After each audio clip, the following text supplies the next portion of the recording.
ॐ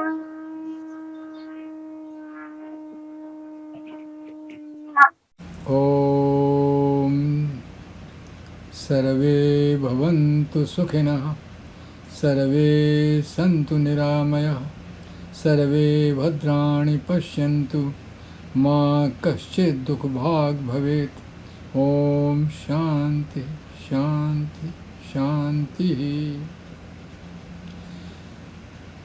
ॐ सहना भवतु सहनौ भुनक्तु सह वीर्यं करवावहि तेजस्विनावधीतमस्तु मा विद्विषावहि ॐ शान्ति शान्ति शान्तिः.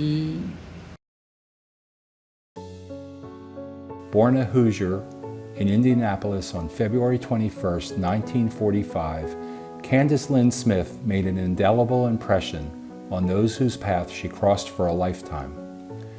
At 7 pounds 9 ounces, healthy and vibrant baby Candy was born to Margaret and George Smith.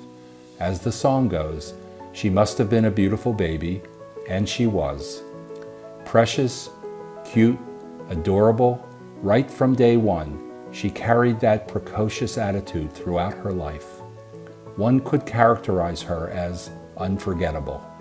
Her family migrated from the heartland to southern Florida while Candy was in her teens. Her beauty was recognized as she became the Junior Orange Bowl princess. In the 60s, her family made its way to Philadelphia. Candy became an accomplished commercial actress, model, and spokesperson for many ad agency producers, directors, and clients. Candy was the Phillies girl and found herself part of the heartbeat of Philly sports. She was the face of the Philadelphia Phillies for over a decade and loved her role. Chris Wheeler at the Phillies wrote, "So sorry to hear about Candy. She was the ultimate professional. She made our times together so much fun. We always laughed how she would come to the studio looking like a flower child. Then about half hour later, she would emerge as this glamorous model. But she always was the same down-to-earth good person." Denny Lehman of the Phillies wrote, "Chris Wheeler and I had the pleasure of working with her. She was professional, personable, and just plain fun. I can also speak for the crew at Channel 17. She lit up the studio. Over the years, we did location shots with the Phillies Fanatic, and of course kids for promotional giveaways on the sets. Please share my condolences to her family and friends." Garrett Brown wrote, "She was always a beauty. She danced and she preened and seduced in our early commercials, but always a bright, whimsical intelligence glittered behind those eyes, and we soon latched onto that side of her for improv roles in our notorious radio spots. Candy's fine voice and crackling ad-libs lit up some of our best work. She will ever be missed." Victor Sonder offered, "I first met Candy when my advertising agency hired her in various capacities, from voiceover talent to on-camera actress to model. Candy was strikingly beautiful and excelled at everything we asked her to do. She became involved in Sky Foundation. This led to a lifelong spiritual pursuit and Candy opening the Garland of Letters bookstore. The store quickly became a South Street institution under her leadership and is thriving to this day. Candy's legacy is one of beauty, spirituality, and love." Candy loved her place in the South Street community for over 50 years. She supported the other shops and their owners and had a special place in her heart for the restaurateurs enjoying their culinary delights.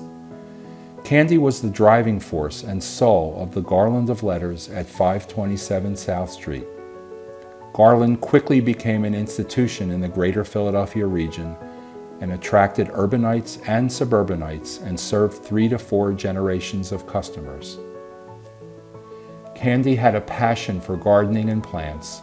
One of her true points of pride were the awards she won from the Philadelphia Flower Show for the Garland of Letters window design, an annual competition amongst Philadelphia retailers each year. Candy was a horse whisperer.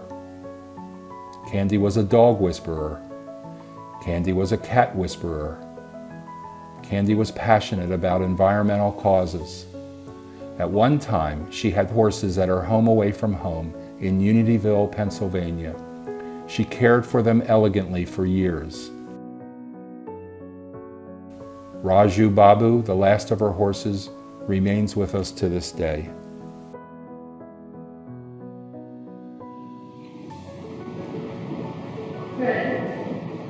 My warmest regards to Dr. Top and to all of you who are celebrating with him the 18th Yoga Research Society conference.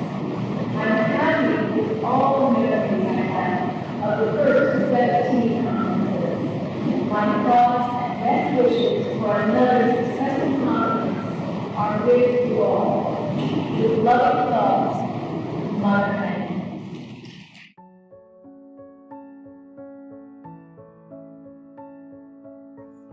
Candy has left us on the Labor Day, 6th of September. My brother left on 3rd of September, and they both left peacefully. When I look at it, what we have done so far, it started the store at 12th Street, 12th and Pine, with 7 books. And then slowly, 7 books, maybe 7,000 books, even more. And we'll see that we can make it even better and continue the job Candace left and other people left before us. Okay, so now I'm leaving for you to say your own feelings.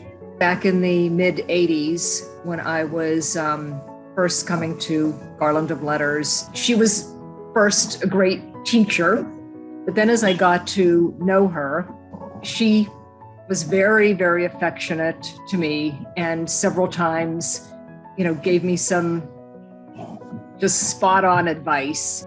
My memory of her is just really as an incredible teacher and advisor. I feel like the new kid on the block, having only known Candace about 13 or 14 years, just intermittently walking into class at the store.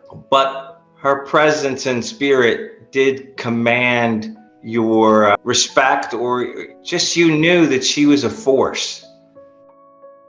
Thank you to Candace for all her work. I met Candy, I guess about 12 years ago. My first encounter was at the farm. I got invited up there by Doctor. She drove me around in her pickup truck, pretty much showed me the lay of the land. We had a good day together. She was funny. She was a character. I started helping her at the store, doing the windows and some other things. And she was, an appreciator of, I'm an artist, so she was an appreciator of my work. And, we grew to become friends, and I'll never forget her. She and I think, had a certain wildness of spirit that matched one another. And we felt that we were sisters, and that sisterhood remains. So I'm so thankful. I have so much gratitude. During the Yoga Research Society conferences, Candy was always very supportive. I was always taken by moving the bookstore back and forth into every venue that we had. Candy never complained about it. She never said very much about, the work. Everybody did it. But it was a yeoman's job. Always just so supportive and very honest. And I always appreciated that. And from the heart, that's really what makes it good. I never enjoyed anything as much as working in the bookstore. It was just wonderful. It was almost as good as the classes. It was such a shock because she was the young one. I was the older generation. It just totally, I can't say, she was the baby of all of us. She and Ed had a special relationship. I think they appreciated each other because they were totally unbound. Whatever went into their mind came out of their mouths. And I think they appreciated and understood that of each other. She was a very special lady, and I wish her Godspeed. I have such a strong memory of, I guess she was 27 and I was 29. We're sitting in that room that was going to be the Sky Foundation. We were sitting on this huge blue rolled up rug because we were waiting for the carpet layers to come, and just stunned of what it was we were trying to do. I was like, what are we doing? How are we doing this?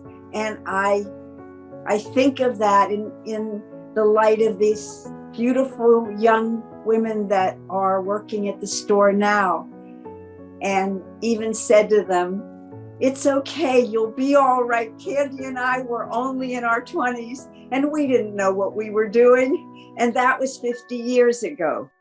So I'm Shell's daughter. Since the day we have heard about it, my mom is literally very upset. And remembering Candy, we have very good memories of Candy. Even my daughter was remembering her.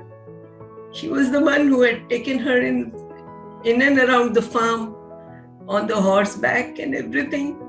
We had very few moments, but my mom had a lot of time with her. She has been spending, and many memories of her have been flowing into her mind at this moment. I've spent thousands of hours with Candy. It's just surreal that she's gone.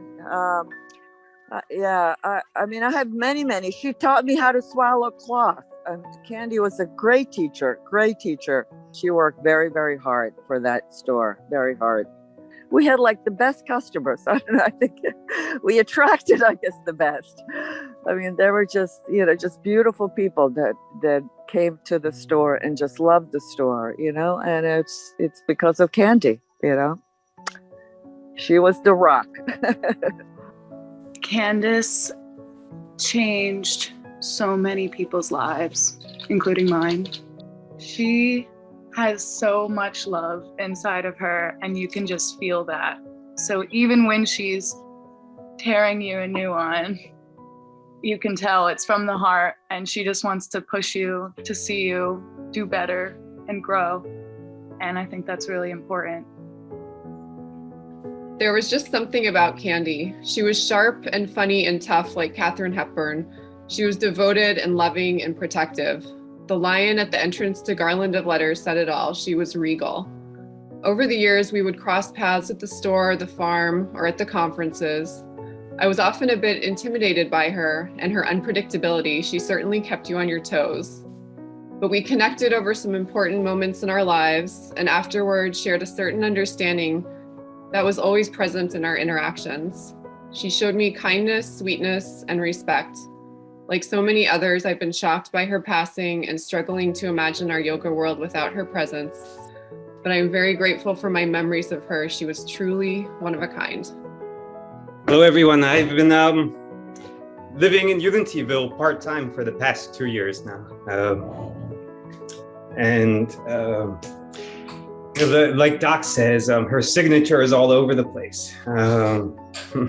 In the land, in the stables, the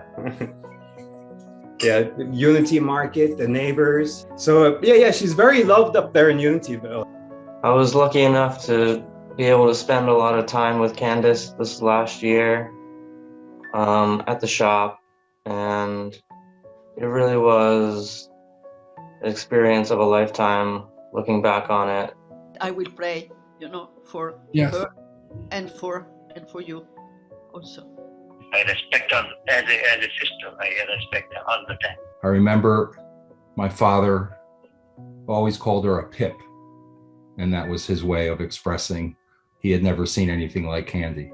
And you never knew what she would do or say at any time, but you could count on it being out of the box or totally unexpected or purely spontaneous. What she had to say would demand your attention. She always told me that she was from another planet. And I always interpreted that as her having a really unique frequency and vibration that made her who she was. In her heart of hearts, she was the sweetest thing this side of heaven, and I hope that she finds peace in her journey forever. So now I will end this program and I will blow my shofar. Okay? And she left on the labor day, doing the labor throughout her life.